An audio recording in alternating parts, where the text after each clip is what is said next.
लोगों को तो चाहिए ना सांसद अपने घर का। मैं यहाँ 12-13 साल से यहीं रहता हूँ और जो गुंडागर्दी थी वो हमारे सीएम साहब ने वो खत्म कर दी, तो लोग इनसे बहुत खुश हैं। पिछली बार थोड़ी घनी वोट हमारी इधर उधर गई थी, तो वो भी अब नहीं जाएंगी। वो गठबंधन इनका फेल हो गया और इनका गठबंधन चलने वाला नहीं है इस बार। नहीं नहीं, हमारे यहाँ कोई टक्कर में नहीं है। चाहे 4 दल लड़ो, 5 दल लड़ो, कोई कुछ नहीं है।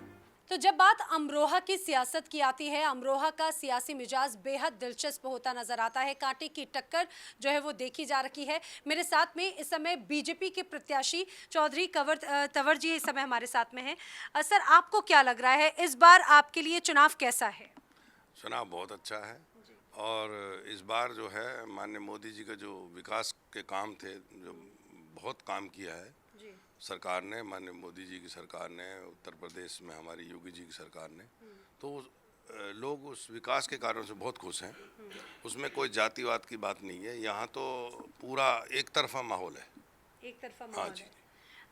अगर हम कुंवर दानिश अली की बात करें, वो आपके सबसे नजदीकी प्रतिद्वंदी हैं।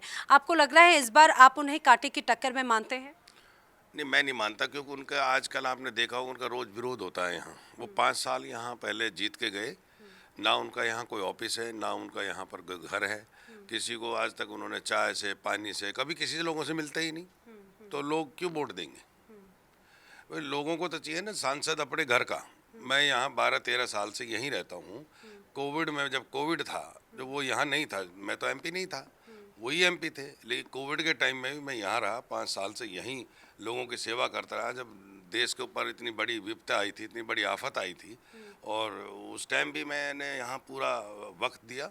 जब गांव-गांव लोग मर रहे थे, तो मैंने पूरा क्षेत्र में काम किया, राशन बंटवाया, चाहे और ऑक्सीजन प्लांट लगवाए, बहुत काम किया मैंने।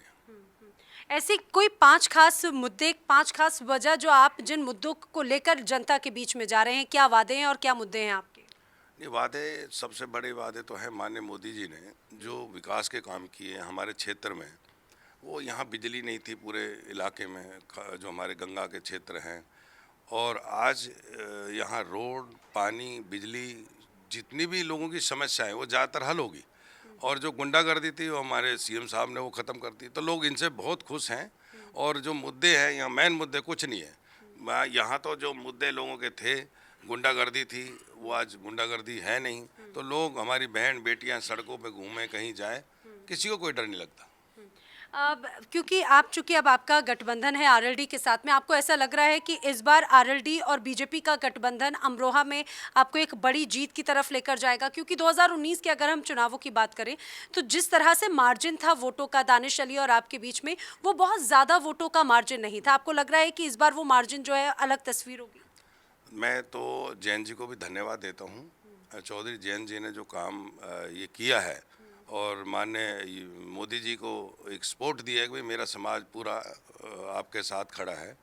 और पिछली बार थोड़ी घनी वोट हमारी इधर उधर गई थी, तो वो भी अब नहीं जाएंगी। वो जैन जी के आने से भारत का और विकास होगा, हमारे क्षेत्र का विकास होगा, तो हम तो उसको धन्यवाद देते हैं। आप अपना हार्डकोर वोट बैंक किसे मानते हैं?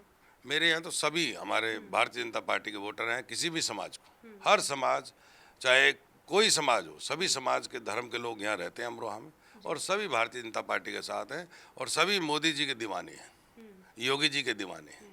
और महागठबंधन जो इस बार है आपके सामने, देश भर में आपको महागठबंधन की एक अलग तस्वीर नजर आ रही है। उत्तर प्रदेश में आप कैसे देखते हैं? क्योंकि हमने देखा समाजवादी पार्टी के प्रत्याशियों के बीच में आपस में एक टसल है। मुरादाबाद में भी रुचि वीरा और एसटी हसन के बीच में यहाँ कुंवर दानिश अली का विरोध हो रहा है। अलग एक तस्वीर हमने देखा, मेरठ से भी प्रत्याशी बदल दिए गए। क्या वजह मानते हैं आप इसे? देखो, जो गठबंधन है इनका, वो गठबंधन इनका फेल हो गया, और इनका गठबंधन चलने वाला नहीं है इस बार। क्योंकि लोगों में जो जैसे इन्होंने कैंडिडेट रोज बदल रहे हैं, रोज आ रहे हैं, पहली बात तो तैयार ही नहीं है चुनाव लड़ने के लिए, और मतलब वो भाग रहे हैं छोड़ छोड़ के पार्टी को। क्या वजह मानते हैं? वो जनता उनके साथ नहीं है, जनता मोदी जी के साथ है। जनता मोदी जी के साथ, तो उनके साथ है नहीं, तो गठबंधन यहाँ चलने वाला नहीं चलने वाला। तो अब की बार 400 पार का जो नारा लगातार जगह जगह बीजेपी नेता और खुद प्रधानमंत्री मोदी देते रहे हैं, उसकी प्रमुख वजहें क्या आप मानते हैं? आखिर क्यों 400 पार की जनता जो है वो आपके साथ में आएगी? देखो जी, मैं आपको बता रहा हूँ, 400 पार जो नारा दिया है हमारे माननीय मोदी जी ने, वो गलत नहीं दिया है। क्योंकि अब जो इस बार भारत के जितने भी सभी जाति की, सभी धर्म, सब धर्म भूल करके माननीय मोदी जी के साथ हैं। ये सब लोग मोदी जी के परिवार हैं। तो आज कोई भी वोटर नहीं चाहता कि मैं किसी अपनी वोट को ख़राब करूं। और आज के दिन पूरा देश मोदी जी के साथ खड़ा है। तो 400 मेरे को लगता है पहले से भी 400 क्या 450 पार ना हो जाए। एक और बात पूछना चाह रही हूँ, क्योंकि आज जब मैं लोगों के बीच में थी तो उसमें ये बात हुई कि AIMIM और जो बाकी जो दल हैं वो एक तीसरे मोर्चे के साथ में अपना प्रत्याशी यहाँ उतारने की तैयारी कर रहे हैं। आपको लग रहा है आप उन्हें टक्कर में मानते हैं? नहीं, हमारे यहाँ कोई टक्कर में नहीं है। चाहे 4 दल लड़ो, 5 दल लड़ो, वही कुछ नहीं है।